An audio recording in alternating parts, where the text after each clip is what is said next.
Alright, well, good Sunday evening to you. Welcome to Shaving with Fuzzy. I'm Fuzzy. How y'all doing?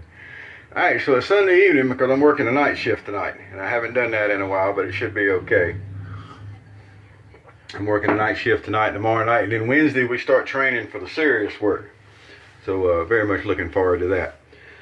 So, tonight's shave. I had hinted a couple of videos back that I had a 1918 model razor that I was going to shave with before the year got out. 100 years old. Well, this is it. This is of course, a Gillette OLD, and it's dated from the serial number 1918, so it's 100 years old. And this particular set, the latch is broken, so the lid doesn't stay latched down tight. But still, I haven't cleaned it up, but it would probably shine up pretty good if it did. I like patina on things. So the razor itself is in good shape. It's, you get the old reading glasses on here because Fuzzy's in the reading glass club. It's got a few little, very little cracks, the normal cracks around the ball and everything, but everything is still tight. I haven't had to epoxy anything together or anything on this one. It's been really nice. The head's in pretty good shape. Some plate loss on the handle and stuff, but at 100 years old, I'm not so concerned about all that. It looks really good. The set also, as you saw, has the blade bank in it, so I was always happy with this set. Don't remember exactly when I got it. I've got so much junk I don't remember when I got stuff. But anyway, Wilkerson sword blade, just a regular old Wilkerson sword blade. I could use some dollar store blades I have, but like I said a while back, one of the shave guys sent me a big selection of double-edged blades, so I need to use them for something. So anyway, we'll put a new Wilkerson sword in here. And you just drop the blade right on top of the head there so that you're holding it by the ends and not the sharp part. Put the base plate on there and screw her down. Now, these were made to go with the thicker three-hole blades. So with these modern blades, you can get some wiggle room. So you need to be sure to check that the blade is centered and everything, and it's in straight and everything's nice and centered over the open combs so that it looks kind of like, you know, that. And everything should be fine. So I've still got some of my sample. This is Stirling Ozark Mountain, I believe it was called. It's really nice. Got a little smoky smell in there. I really like it. Probably should use it more. Going to use a synthetic brush tonight. This is the 2018 TOST limited edition brush JR and Tom White got together on with a synthetic knot in it. Love this brush. I mean, really, look how nice that looks. And we had gotten together on the handle design. It's got a really nice handle, really nice grip. Show it off when I can. So yesterday I went over to Lake Charles. My sister and her husband live over in Lake Charles, my brother-in-law. And my brother, sister-in-law, and her daughter came down, and we all went out and ate last night. Fuzzy ended up with food poisoning, kinda. On the way home, I had to stop on the side of the road and, you know, puke my guts up, but you don't want to know about all that. So anyway, I've been moving really slow today, but I've got work tonight, so it's got to get done. But the whole point of that story was my brother and sister-in-law brought me some cigars for Christmas. And one of the ones they brought me was a Brick House. And I don't know if you smoke cigars, but if you do, you're probably familiar with Brick House. Brick House is one of my favorites. I normally smoke Maduros. There's nothing wrong with these. These are the, you know, good old Robusto Brick House 5x54. And it's going to be really nice on the way to work. If you guys are watching, appreciate you, Marvin Chris. That was when they got me a couple of Nat Shermans. And if you'll remember, Nat Sherman was the cigarettes that Kojak smoked back before he started sucking on the lollipops. And, you know, who loves you, babe? So anyway, little useless trivia there, but I'm good at useless trivia. So, the Ozark Mountain synthetic brush, 1918 old. Ha! The veg. Yes. Lilac Vegital. My understanding was it was originally made for the Hungarian cavalry. And, you know, you got to have something stout to cover up the horse smell. And this stuff is. And I know, if you're not chosen by the veg, remember, you don't choose the veg chooses you. And if you're not chosen, I've heard all the cat pee and all the scent and whatever. If you're chosen by it, it's great. The fuzz is chosen. All right. So let's get this here shave on. I don't do a whole lot of double edge shaves, just like I don't do a whole lot of open blade shaves. Obviously, mostly single edge and injector shaves, because you know, that's how I roll. Yep, gangster like that. But every once in a while, it's nice to break out a double edge, and especially an old. The olds are kind of my favorites of the Gillettes. I've also got a 1908 single ring that I really like. I'll get a shave in with it here before too terribly long, probably. It's silver and got a lot of plate loss and not the prettiest bell at the ball, but hey, it does its job very well. I love a single ring. Love an old. You get such good blade feel, and I love blade feel when I'm shaving.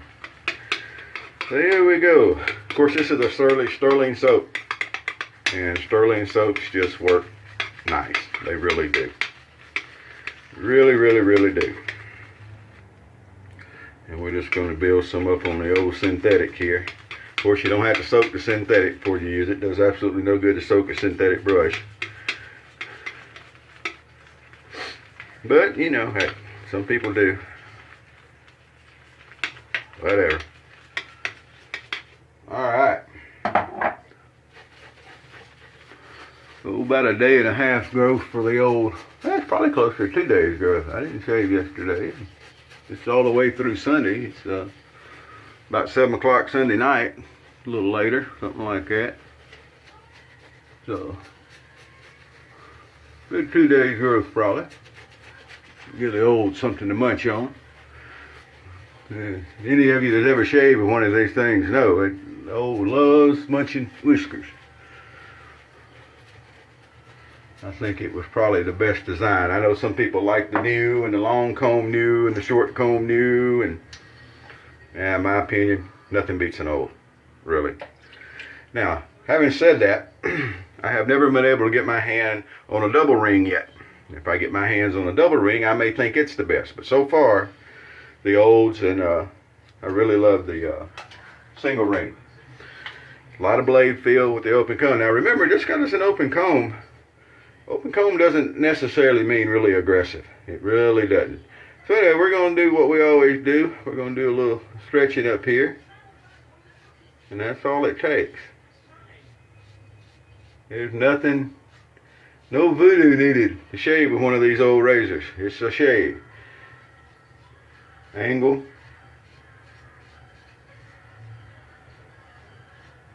And pressure. Alright, well I can tell you right now, there's something wrong with one side of this here razor. I don't know if I got a bad blade on one side. Let me take another look here and see if I did it. I don't see anything. Everything's centered.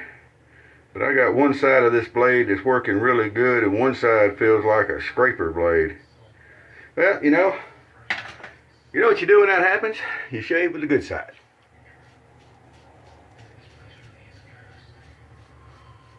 And you leave the other side alone.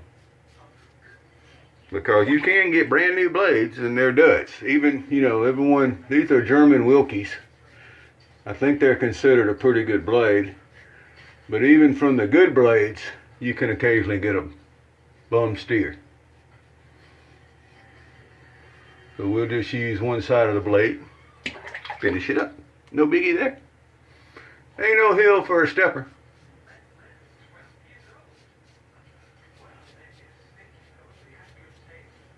Alright, now we're going to go back over this upper part where I first started on the bad side. And smooth it out. Now you can see already, the old does a really good job. I don't think there's any other way to put it.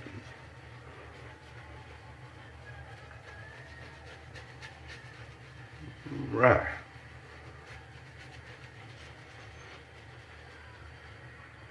And we're going to thin this out nice and spread it out.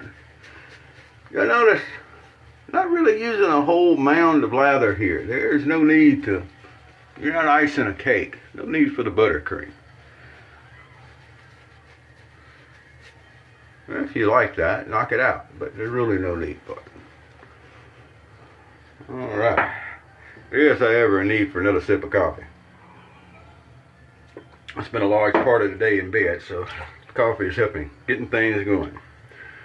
I just can't give up on that one side of the blade. Let's see if we can. Well, feels fine now. Yeah, now both sides of the blades feel good. I don't know about all that. Then we'll go back and watch the video if it looks like I had a bad angle maybe. It could happen. Anything can happen.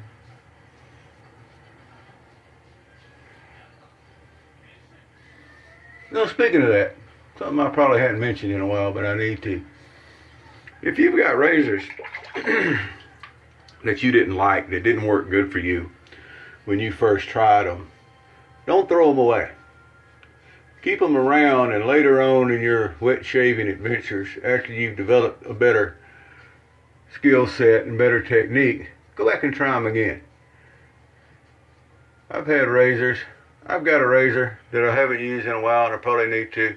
It's a 1915 patent Kemp Brothers. And it looks a lot like, what's to compare it to? I think it's a lot like a 1914 looking. The Eveready 1914. But it's got a 1915 patent date. Anyway, I first got that razor in, and that was the worst thing in the world. I went back on TOST and looked at my initial review of that razor, and I'm surprised I didn't beat it with a hammer and throw it away. But I kept it. And later on, I went back and tried it and found out that it was a top-class shaving razor. Razor's a razor, blade's a blade. So if you're having problems with a razor, as long as it's not damaged, the problem is probably you. Just thought I'd mention that. Every once in a while, I like to throw that in for folks to remember, is that a lot of times the problems you're having with razors is not the razor's fault. Don't blame the tool. A lot of times it's you. That's like I say when you can't lather Williams. If you can't drive a standard, don't blame the clutch. You know, that's on you to learn. There's nothing wrong with the products. But I don't know what I did with that blade that it started out so rough, but it did good on the second pass. So here we go now with the cleanup. We're going to look good, smell good for work tonight. That's always good. My branch manager will be the one that'll be over training me on this site. I haven't worked this site before, so they come over to show me what we need to do. So it doesn't hurt to look your best when the boss shows up. Alrighty, that feels pretty good. Very nice shave, exactly what I would expect from an old. So there we go. 1918 old, 100-year-old razor. And some of the olds, you know, didn't have a serial number on them, so you can't date them precisely to a year. But this one did. It just missed World War I. So then it wouldn't have been a military set, not in this. It would have been a civilian set. But still, it dates to 1918, and that still makes it pretty cool in my book. By golly. All right. Get everything dried off here and cleaned up, and splash on some Lilac Vegital. Mix that with a little cigar smoke from the brick house as we're going to work, and that ought to be really good. It's going to be a warmer night. I won't have to worry about a coat and stuff tonight. Oh, that smells good. You get that first nice little heavy burst of the Lilac Vegital, and then it'll dry down with a little bit of a powder to it. Yeah, yes indeed. Squire, bring me my mount. I don't know if the Hungarian cavalry had squires, but anyway, whatever. So there we go. Well, I hope things are going good where you are. And if I don't see you back before Christmas, Merry Christmas. I'm going to be busy the next couple of days. I've got a couple more night shifts to work. But I'm sure we'll get back and see you again. I appreciate y'all watching. Thanks to all the subscribers and everybody that mentions me here, there, and yonder. I'm not sure why people like watching an old redneck shave, but I'm glad they do. Y'all have a good one. We'll talk to you later. Happy shaves to you.